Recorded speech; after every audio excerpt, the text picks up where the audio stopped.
Greetings, everyone, and welcome to America in Focus, powered by the Center Square. I'm Dan McCaleb, Chief Content Officer at Franklin News Foundation, publisher of the Center Square Newswire service. President Donald Trump says he'll decide within the next couple of weeks on whether the U.S. will engage in military action against Iran. Israel and Iran have been engaged in a bombing campaign against each other for over a week. Israel and Trump say Iran is too close to building a nuclear bomb, something both vowed can't happen. Joining me to discuss developments in the ongoing battle is Sarah Roderick Fitch, Washington, D.C. Bureau Chief for the Center Square. Sarah, you've been covering this story since Israel launched its preemptive strikes last week. Tell us more about where the U.S. is at in potentially joining the major conflict. Right now, it looks like it's just kind of a wait and see game. I'm not exactly sure, where Trump is saying 2 weeks. I think, honestly, that 2 weeks is there to sort of see where how things are developing. Quite frankly, Israel seems to be doing fairly well without American help and assistance. And even the latest development is that Israel is saying that they can even take out the they can use a bunker buster. They can take out the Fardo, which is where the big nuclear site is. And so I think Trump just is kind of like right now waiting and seeing, but he's saying that there's some negotiations behind the scenes. I think that the UK may be involved. I'm not exactly sure if France is involved in that as well. France has generally had somewhat amicable relationship with Iran for different years. So they've been very crucial in talks before, especially with the previous Iranian deal.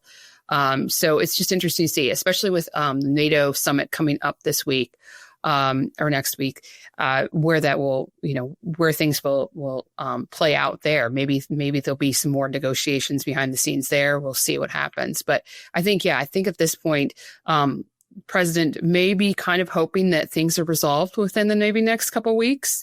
And maybe Israel can kind of take it on themselves and they won't need the United States. But not exactly sure that is going to be the case, especially and the Iranians have also said that they have moved a lot of their nuclear stuff, that they're hiding it in different places. So that could just be a tactic. It may or may not be true. We're not exactly sure. I'm pretty sure that the Iranians pretty confident in their intelligence. I am pretty sure that they would be able to see and know, since especially they have air superiority right now.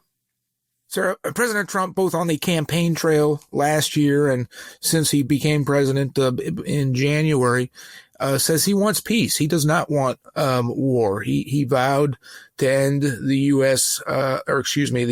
the Russia-Ukraine war, the Israel-Hamas war, and now here it is. We're on the brink of possibly entering the war between Israel and Iran. But this is a bit of a different situation. Both President Trump and Israel and certainly plenty of others have said Iran cannot have a nuclear bomb or nuclear bombs. Iran has vowed to annihilate Israel and the United States. So I think this is different than the other conflicts, potentially more dangerous. What do you think here? It is dangerous. There is that nuclear facility, but then also at the same time, I think that there's a lot of hesitancy, not just from the Trump administration, but from Republicans and Democrats, obviously not wanting to get into another Afghanistan situation or Iraq situation, where it's just sort of this ongoing, never-ending war. And I think there's just that apprehension, and sort of a PTSD, really, in fact. But I think where Iran is different is that something that it's culturally, it's very different from Iraq and Syria and Afghanistan. It's actually somewhat more similar culturally to Israelis, as far as they're very highly educated, very civilized. They have a long civilization, all of this. And 80%, or actually over 80% of Iranians do not like the government, the regime. They have tried to topple them twice in the past 20 years and almost been successful. So I think that there's kind of a difference. And I think that I don't think that would probably be necessary for like a ground invasion. I think there's that fear. And I think that sort of Israel sort of knows, just based on what they took out with Hezbollah and somewhat Hamas and everything like that. They were very successful in that, sort of taking out the leadership and trying to solve it from the leadership standpoint.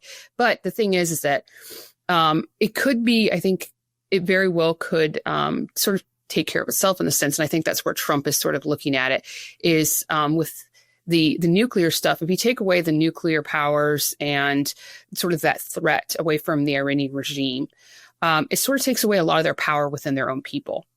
And I know that the outside world already knows that, is that there's a lot of movement. There's the Iranian people, videos that I have seen from inside Iran, as the Iranian people are really excited, they're happy about this. They want this. This is something that they've been wanting. So that's where it's really different. Is that it really is kind of all right, take care of the weapons and whatnot, and then maybe go from there. And it may sort of take care of itself in a sense. And I think that, like I said, that Trump is sort of hoping that things sort of work itself out, and Israel can do the dirty work, and maybe they can come in and just sort of drop that one bunker buster bomb and then kind of say, okay, well, we've done our part.